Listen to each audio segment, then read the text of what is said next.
ఈరోజు ప్రధానమంత్రి నరేంద్ర మోడీ గారు హర్యానాలో హిసార్ ప్రాంతంలో మాట్లాడుతూ తెలంగాణ ప్రభుత్వం గురించి యాదికి చేసుకుంటూ చేస్తే చేసిండి యాదికి ఏదైనా మంచి మాటలతో చెప్తే బాగుండు. ఏం చేస్తున్నామో సగం తెలిసి తెలియని ముచ్చట్లు చెప్పుకుంటా రాష్ట్రంలో అక్కడున్న ప్రజలకు అవగాహన లేదనుకొని అక్కడున్న ప్రజలకు వాస్తవాలకు దూరంగా ఉండే విధంగా మాట్లాడటం జరిగింది. ఆయన ఈరోజు మాట్లాడుతూ మీకు ఒకసారి ఆయన ఏం మాట్లాడిండో వినిపించడు.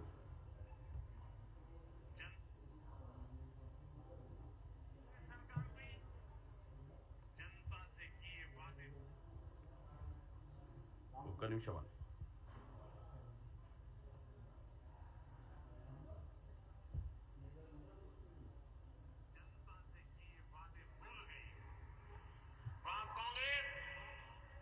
सरकार जंगलों पर बुलडोजर चलवाने में व्यस्त है। प्रकृति को नुकसान, जानवरों को खतरा, यही है कांग्रेस की कार्यशैली।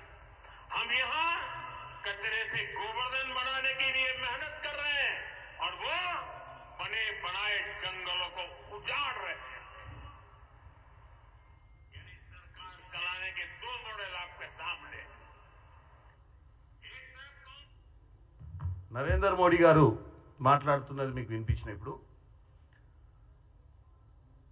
మీకు తెలిసిందే ఈ మధ్యకాలంలో ఆయన క్యాబినెట్లో ఉన్న కిషన్ రెడ్డి గారే ఏఐ జనరేటెడ్ పిక్చర్స్ అడవి ఉన్నట్టు అడవిలో ఏదో జరుగుతున్నట్టు చూపించినటువంటి పిక్చర్స్ మీద మనం హైకోర్టులో పిటిషన్ వేసినప్పుడు ఆ పెట్టినటువంటి ట్వీట్ని డిలీట్ చేయడం జరిగింది.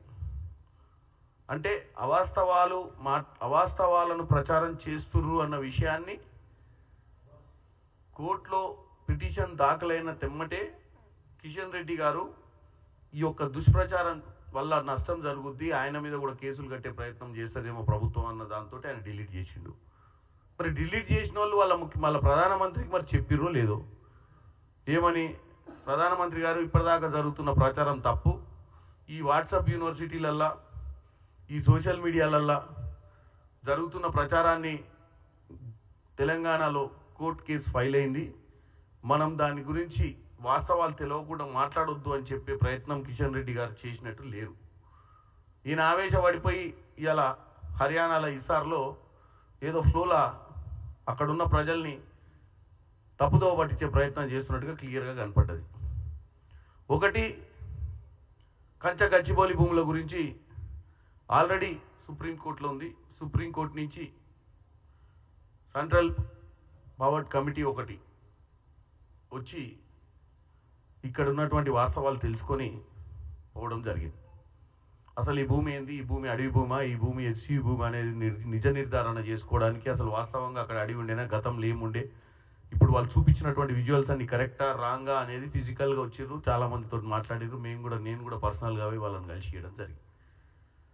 మరి ఇంత డిస్కషన్ జరుగుతున్న సమయంలో నరేంద్ర మోడీ లాంటి బాధ్యత గల వ్యక్తి ఒక ప్రధానమంత్రి హోదాలో ఉండి వాస్తవాలకు దూరంగా, వాస్తవాలు తెలుసుకోకుండా బహిరంగంగా కాంగ్రెస్ పార్టీని దూషించాలనే ఒక్క ఆలోచనతోటి కాంగ్రెస్ పార్టీని తప్పు పట్టాలని, కాంగ్రెస్ పార్టీని భారతదేశం ముందు కాంగ్రెస్ పార్టీ అధికారంలో ఉన్నటువంటి రాష్ట్రాల గురించి నెగిటివ్ మాట్లాడాలన్న ఆలోచనతోటి ఆయన కూడా ఎక్కడో ఆయన వాట్సాప్ యూనివర్సిటీలో చూసిండో ఇంకేడో చూసిండో, మరి ఆయన దానికి ఫాలోవర్ కావచ్చు. మరి ఎందుకంటే వాట్సాప్ యూనివర్సిటీ అనేది గత 10 సంవత్సరాల భారతదేశ చరిత్రను తిరగరాసే విధంగా ఈ బీజేపీ సోషల్ మీడియా పనిచేస్తున్నట్టు మనం ఎన్నోసార్లు గమనించాం.